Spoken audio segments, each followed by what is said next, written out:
Retour sur ce plateau Cannes 2025 au Maroc, au compte du deuxième choc du jour, le Mali qui affronte le Maroc avec son public. C'est un match à grosse pression pour les deux équipes, mesdames et messieurs. Pour en parler avec la même équipe, Lamarana Goki, bonsoir. Bonsoir Isiaga, bonsoir à nos millions de téléspectateurs. Bonsoir Sekouna Kamara. Bonsoir Isiaga, bonsoir à toutes et à tous. On a dit la deuxième sortie des deux équipes, d'un côté le Mali, de l'autre le Maroc.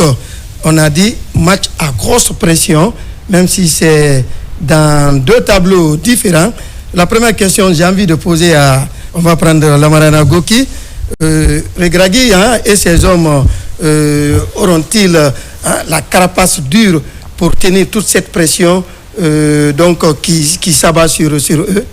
Ouais, tu fais bien de poser cette question. Effectivement, c'est une grosse pression en étant le pays hôte et justement devant son public, on n'a pas droit à l'erreur. On a vu un peu la pression du match, du premier match des Lions de l'Atlas. Oui. C'était haché par moment, mais ils ont fait l'essentiel en s'imposant sur le score de 2-0. Là, de toutes ces grandes équipes, entre guillemets, s'il faut le dire, c'est un peu le Mali qui a raté un peu le coach.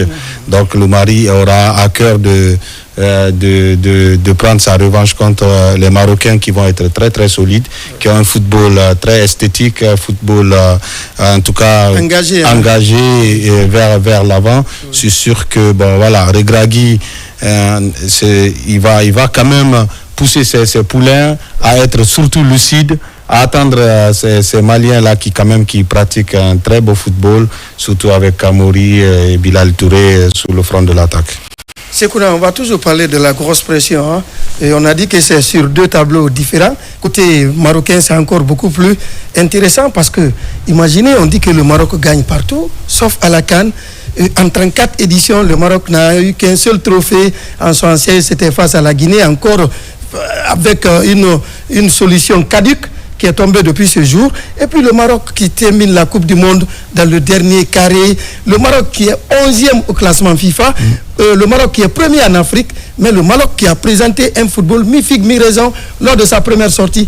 Est-ce que cet après-midi, il faut gagner pour convaincre? Ah oui, il faut absolument gagner pour convaincre.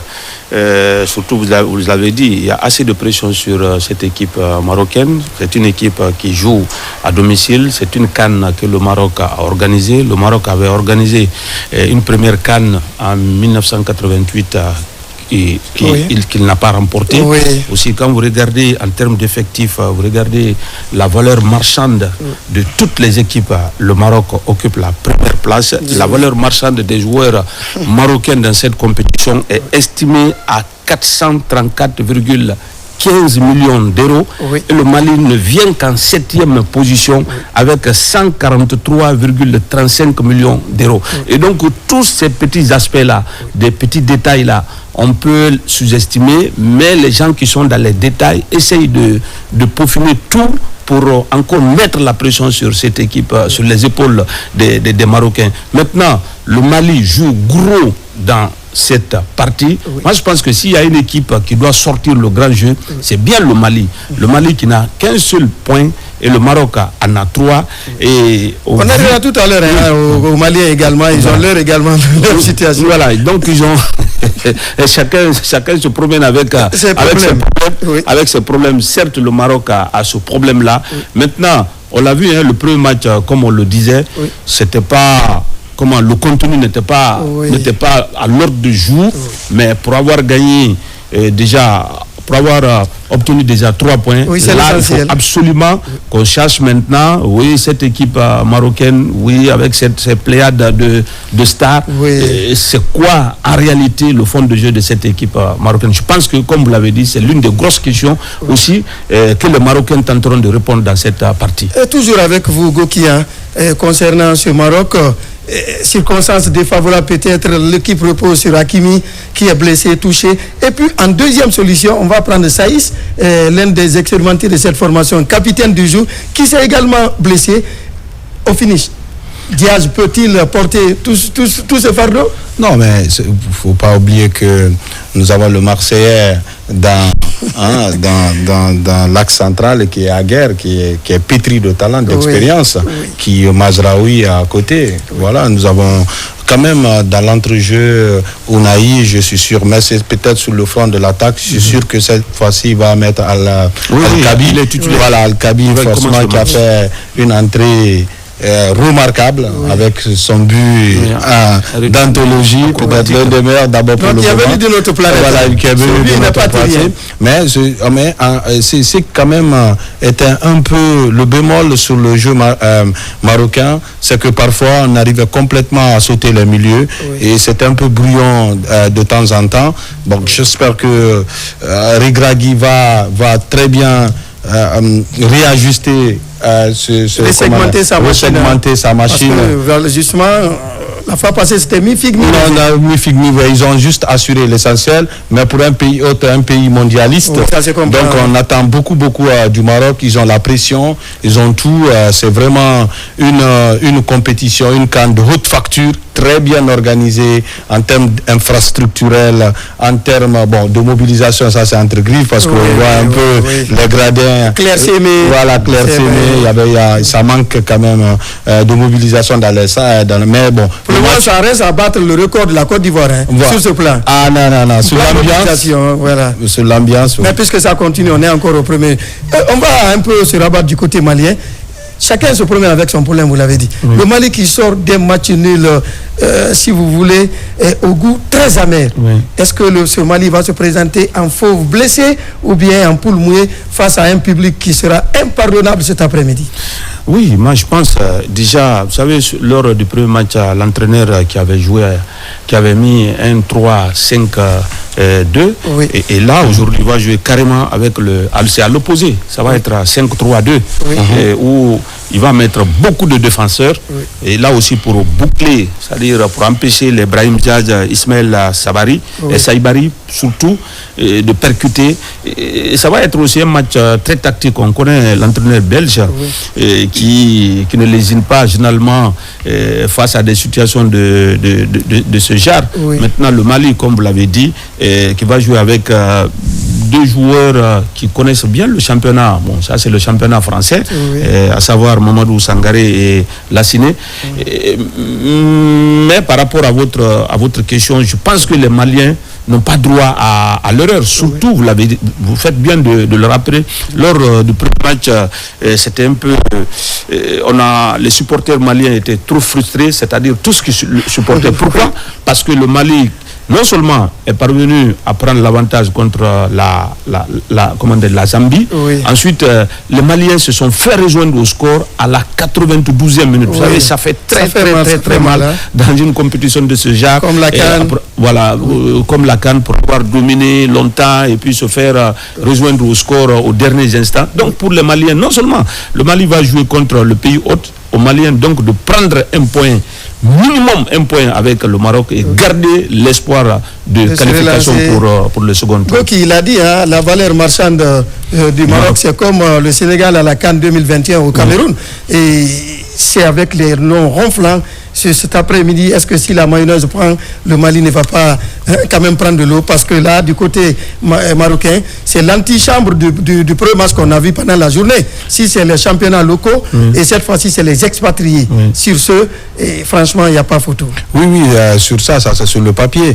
Mais connaissant aussi quand même les aigles du Mali, c'est ça. Là, ils montent quand même en puissance souvent dans les compétitions. N'est-ce pas, avec des garçons. Je sais qu'aujourd'hui, si Yves Bissouma se retrouve très bien au cœur du jeu, c'est sûr que ça peut le faire. Bon, encore une fois, c'est des faits de jeu. Je pense qu'ils ont dû tirer toutes les leçons pratiquement de ce match nul à la saveur d'une défaite, connaissant un tout peu l'envie de gagner des Maliens. Mais c'est pas un match à gagner d'avance. Et les Maliens, ce qui peut être un bémol pour eux dans ce match, c'est de vouloir gagner coûte que coûte. Ah bon. Ça aussi, on risque de créer un déséquilibre. Oui. Les Marocains déjà seront en position de force pour pouvoir aller en contre-attaque parce que ça va très très vite sur les côtés. Et sachant que nous avons des garçons comme Brahim Diaz, comme Ounahi, et puis Amrabat qui ratisse énormément de ballons. Mais bon, je pense que les Maliens ont quand même toutes leurs chances aussi dans ce match. Surtout du côté marocain, il y a un certain El Kabi qu'il ne faut pas oublier. Ce phénoménal. Souvenez-vous, au CHAN 2018 en terre marocaine, qui est sorti du néant et qui a récidivé au Cameroun. Meilleur buteur, meilleur joueur, aujourd'hui qui se relance avec une titularisation possible. Est-ce que le Mali a un plan anti-Kabi? Parce que là, il est intraitable. Oh non, moi je pense que le Mali doit jouer son football, comme d'habitude, n'est-ce pas, essayer de jouer. C'est vrai que El Kabi marche très très fort déjà en club.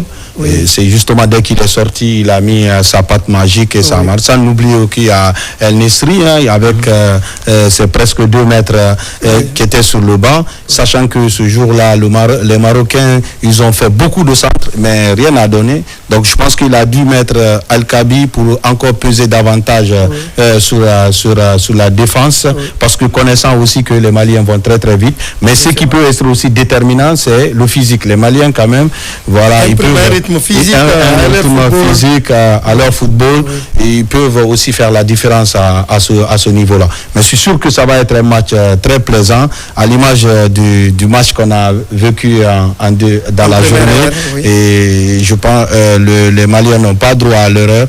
Il ne faudrait pas quand même mélanger vitesse et précipitation. Justement. Voilà, il faudrait construire, faire des ressorties de balles très propres et utiliser les couloirs, créer du surnom pour pouvoir peut-être servir dans des conditions idéales à Mamadou Sangaré et Sinayoko qui sont au fond de l'attaque. D'ailleurs, lors du premier match, Sekouna, on a dit, c'est un match qui va être joué au mental parce que ça a été reproché par la presse marocaine que le public n'a pas aidé les Lions de l'Atlas lors de la première sortie. Alors aujourd'hui, c'est un peuple à l'unisson pour qui connaît également le mental du peuple. Le football malien, la Guinée en sait beaucoup plus. Souvent, quand on joue contre le Mali, ce n'est pas l'esthétique, mais les Maliens jouent engagés, décomplexés et alliant physique et technique. Est-ce qu'on va s'attendre à un football champagne? Bon, ça va être la grosse question. Vous faites bien de le dire. D'un côté, vous avez le public marocain, comme vous l'avez dit. Mais là, aujourd'hui, c'est un match à guichet fermé. Il y aura plus de 60 000 âmes. Justement. Qui viennent, acquis, presque. Supporters acquis à la cause marocaine. Acquis systématiquement aux Marocains. Maintenant, ça peut inhiber. Ça ne fait pas gagner une équipe. Ça peut être contre-productif, comme on l'a vu, comme le Maroc a failli rater sa première sortie. C'est vrai, c'est le public qui vient, c'est un public exigeant, eu égard à tout ce que nous avons dit. Quand vous regardez l'effectif, quand vous regardez les infrastructures qu'on a mis en place, etc. etc. Maintenant, de l'autre côté, le Mali, on peut tout enlever à n'importe quelle équipe malienne, sauf le mental. Ça, le Mali, vous allez voir. C'est-à-dire que les contacts seront là. C'est une équipe qui ne va jamais lever les pieds pour aucune raison.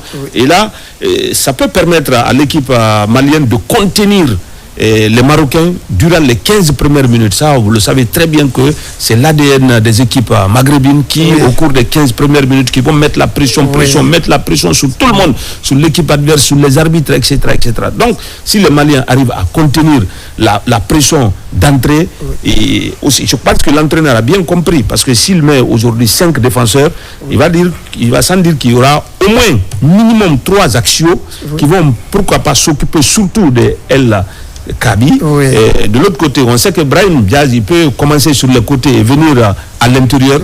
Donc ça va être un jeu côté marocain surtout très varié. Mais encore une fois, les Maliens vont assurer d'abord la défense pour mieux se projeter vers l'avant.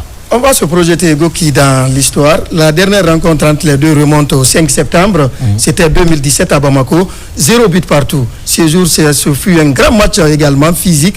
Et finalement, les Marocains n'ont pas démérité, n'ont pas laissé de plume. Aujourd'hui, est-ce que ce scénario est possible en situation de phase de poule à la CAN? Oui, bon, je pense que dans des phases de compétition de ce genre, chaque match se vit. D'accord, chaque match se gagne. Je pense que c'est dans une configuration totalement différente. Voici, les Maliens ont raté leur entame et les Marocains ont gagné mais n'ont pas convaincu. Aujourd'hui, c'est deux équipes qui ont soif de gagner, de soif de montrer toute élégante équipe marocaine. Vous avez introduit tout à l'heure l'histoire par rapport à ce match. Oui. Bon, nos amis maliens peut-être pourront nous excuser, mais moi je vais rappeler juste un autre match qui est un peu plus douloureux pour les supporters maliens. Mais allez-y, les faits sont têtus. Donc c'est en 2004, en demi-finale, et la plus grosse défaite du Mali en phase finale d'une Coupe d'Afrique des Nations, contre qui? C'est contre les Marocains. Et ce jour, l'entraîneur marocain, Walid, était titulaire. On s'excuse là, il y a le sport de la CAF qui arrive après. On va revenir derrière pour cette histoire. On va avec la